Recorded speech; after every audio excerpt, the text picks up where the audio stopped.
Hey folks, Sprocket here again. Today I'm going to show you something that some of you out there probably don't even know what it is. This is a kerosene heater. Couldn't tell you how old this one is. I know I can still get the wicks for it, but what we're going to do, since we're out here in the garage and it's, kind of cold outside, we'll fire this up and let it warm up the area a little bit before we get some work done. I'll show you more here in a second. Alright, well, this is what it looks like on the inside. You can see it has kind of a tunnel thing right here. What that does is it constricts the amount of air that the wick gets, so that way it doesn't burn uncontrollably. You see that little post sticking up over there? That is your fuel level. Of course, in this case, kerosene.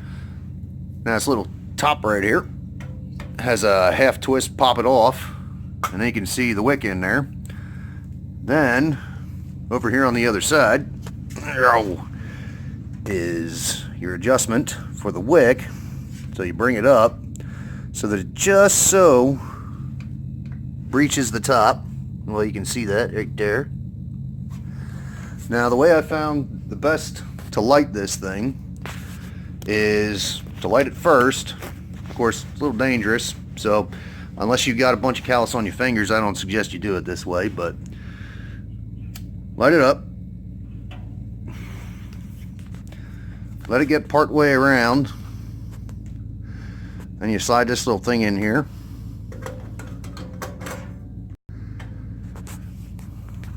As you can see over here, cuts down on the amount of air that it's getting,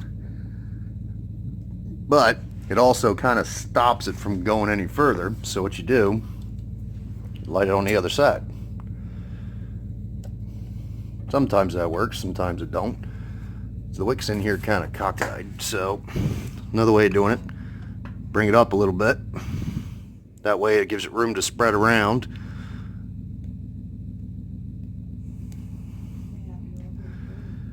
You can see it right there, it's kind of moving slowly around. I know this is such exciting video, watching a fire, but get it all the way around, and then you bring it down a little bit so that it evens things out a little. Almost there. Come on, you can do it.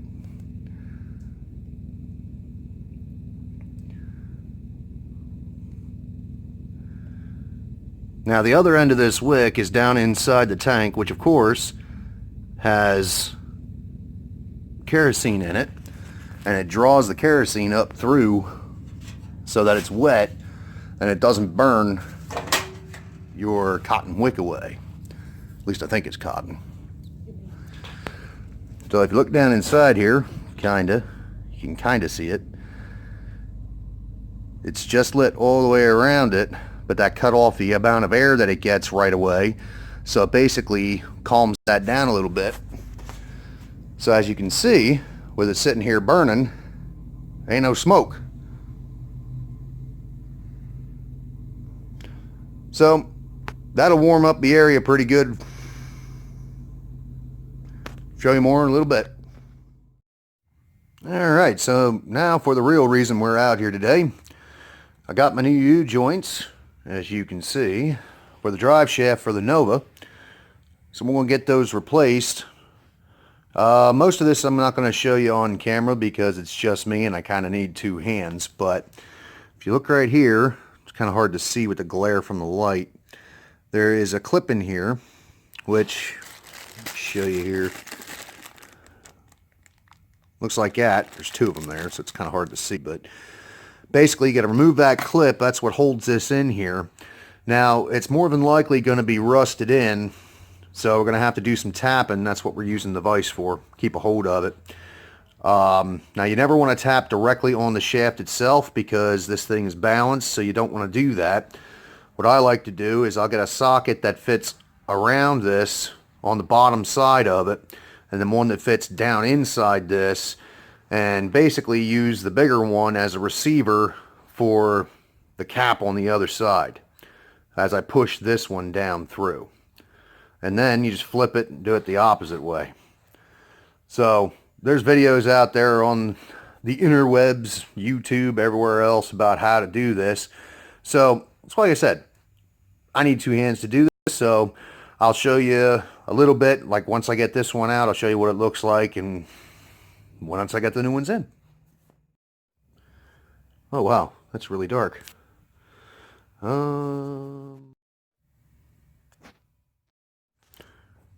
Okay, now that we got the settings right, what you do, like I said, it's kind of hard to see. You squeeze these two together, and then you can pop this thing out of here. Now, sometimes this thing is rusted in here good, and you got to knock it loose. I just took a screwdriver right here on this little lip and knocked it loose. So, let me show you real quick. Now, a lot of people use needle nose. You use whatever works. Give these two a squeeze. Pop it up out of place. You gotta do the same thing on the other side, and like I said, then just knock them out. Alright, as you can see here, I have it punched through the one side. See, it's empty. Now what I ended up having to do is to heat this up just a little bit with my propane torch here. So what you do, you see, cap's sticking out right here. Oop, gotta watch the other end here because it wants to fall. Sorry about the camera view. So it pops out right here. You just grab a hold of it with a pair of pliers, pop that cap off. If I remember right, I should be able to just slide it out after that. But once I get this cap off of here, then I'll show you. Alright, so as you can see, got that cap popped off. It wasn't really that tight. I could have done it by hand, but I wasn't sure how hot it was going to be. So, what you do, grab a hold of this thing. Wow, that's really close. Gently, get my finger out of the way, you can see what's going on here. Got to work it slowly. Now, the socket that I have holding it is getting away, but as you can see, got enough clearance to get it out. Then what you want to do is inside these holes, you see the rust. You want to clean that out real good before you go to try and put the new one in there, because it's got to slide in there relatively easily, but it shouldn't be loose. It should still be a press fit. But you have to have enough clearance to get these little clips into these grooves right here. Just a little hard to see, but as you can see right now, there's a bunch of rust and crap junk in there.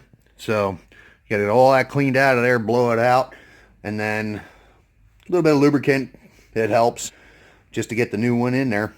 Now the other side's going to be a little bit trickier, so I'll bring you back when we get to the other side, because that one you have to index that sliding yoke so it goes back on the same way, because it is balanced that way. So, show you more in a minute. Alright, so a couple things you want to look out for. Like for me, I found right there, there's a little nick right there. It's a dent, kind of, sort of. It comes up from this side. Now what that did is that made an outcropping right here that's going to make this tighter than it should be. So you want to take a little, a half round or something like that, make that smooth with the edge around it, so that way it doesn't bind up and cause you problems when you go to put the new ones in. But this is pretty well cleaned up. Just got to put the new one in place.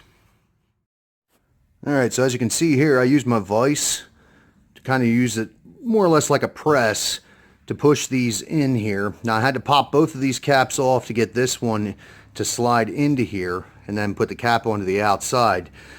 But as you can see, this slides back and forth easily without any binding. That means that it's lined up. Now the only thing left to do is to tap the caps in far enough that I can get this little C-clip, which are here, in there to hold it into place and to make sure that this rotates freely without binding. So it's pretty much all there is to it. Like I said, there's all kinds of videos out there. Easy enough to do, as long as you got the right tools. So I'll show you more when I get to the other end. Okay, now I've already got all the clips pulled on this one. Now the back side, you only need 2 of the clips to hold it in place, because the U-bolts on the rear axle hold it into the yoke. But each one of these comes with 4 of those clips, so you see I got 2 of them that I ain't going to be using. Now this end, of course, uses all 4. Now what I was talking about with indexing it, it doesn't got to be pretty, it just has to be something that you'll know to put it back on the way it came off. And the process is the same, except you got to do it twice as far as popping the U-joint out of place. So I've already got the back one done. As you can see, it's all shiny and new. Now, it's going to be a little bit snug.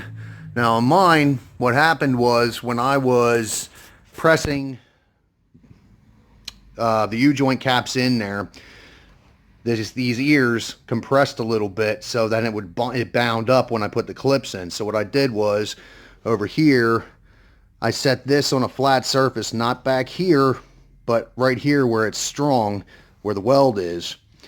Set that, supported it, and then used a hammer and a punch over here to spread this back out on both sides to get this to move freely. And the other way I knew it was too tight was these clips were kind of bowed up a little bit. You know, instead of being flat, they were bowed up in the middle.